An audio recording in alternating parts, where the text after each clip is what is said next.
You know, when we think about World War II, the big names always come to mind: the leaders, the generals, the massive, famous battles. But today, we're going to go a little deeper. We're going to uncover the almost unbelievable true stories of the soldiers who are actually on the front lines. All right, let's just dive right in. We are going to look at two soldiers whose battlefield exploits are, frankly, the stuff of legend. But here's the thing. One fought for the Allies, and one for the Axis. And their stories force us to ask some really tough questions about how we remember history itself. So, first up, let's meet a Canadian scout named Leo Major. I'm not kidding when I say this guy's real life actions sound like they were pulled straight from a Hollywood action movie. Okay, so pretty early into his time in France, Major gets hit by a white phosphorus grenade and loses an eye. His commanders, they tell him, time to go home. But he just flat out refused. His only comment on the whole thing: I look like a pirate. And with that, he just went right back to the fight. This is where Leo's story really shifts from just impressive to downright legendary. He gets sent out to find a missing patrol. But instead of finding his buddies, he stumbles upon a huge German SS garrison, way bigger than anything he was expecting. The sheer audacity here is just off the charts. He sneaks up, captures a sentry, and then forces the guy to lead him straight to his commanding officer. He walks right into the enemy hideout and bluffs the German commander, telling him a massive Canadian army is just outside, ready to level the entire village. And the bluff worked. He single-handedly marched 93 German soldiers back to Allied lines as his prisoners.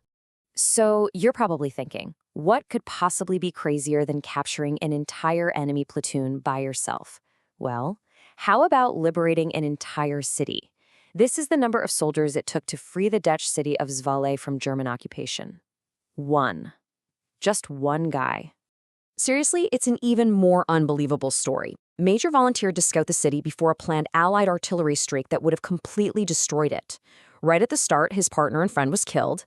A furious Major then spent the entire night running through the city streets alone, throwing grenades, firing his machine gun, basically making so much noise that the German garrison thought a full-scale assault was underway.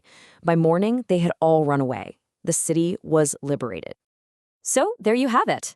Leo Major is our archetypical Allied hero, right? A seemingly invincible soldier fighting for the good guys. But what happens when an equally incredible soldier is fighting for the other side? Okay, let's shift gears and look at the German side. Let's meet Michael Wittmann. He was the commander of a fearsome Tiger Eye tank, and he was so good, so deadly, that the Allied forces actually gave him a nickname, the Black Baron. The scale of destruction this guy caused is just staggering. On the brutal Eastern Front alone, his tank crew's effectiveness was terrifying. Just look at those numbers. It's no surprise he became this huge, celebrated national hero back in Nazi Germany. But his legend was really cemented in France, just after the D-Day landings. In a small village called Villers-Bocage, he drove his single Tiger tank straight into an unsuspecting column of advanced British armored vehicles. What happened next was just a devastating 15-minute rampage. He just systematically rolled down the column, picking off vehicle after vehicle. He threw the entire British advance into total chaos and stopped it dead in its tracks. The amount of damage and confusion caused by just one tank crew, it's just astounding.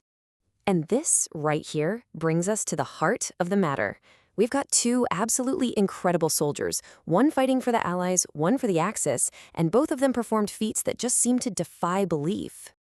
Both of these men achieved unbelievable things. So why is it that we, as history fans, so readily accept Leo Major's story as this heroic, amazing fact, while Michael Wittmann's story is often just dismissed as a product of a vile propaganda machine? Well, when you start looking at where these stories actually come from, a pretty clear pattern starts to emerge. Major's story, as wild as it is largely backed up by Allied military records and journalists.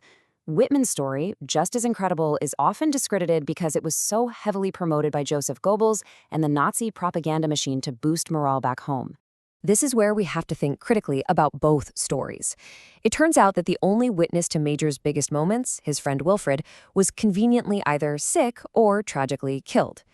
And there are no local Dutch police records from Zwolle that mention this spectacular one-man liberation. So it makes you wonder, if Wittmann had fought for the winning side, would we see him as one of the greatest tank commanders in history? Or would we still be skeptical? And that really leaves us with this final crucial thought about how these historical narratives get shaped. The stories we choose to celebrate as heroic and the ones we choose to dismiss as just propaganda, well, that often depends entirely on who won the war. It forces you to ask, how much of what we accept as history is the absolute truth, and how much is just the better story?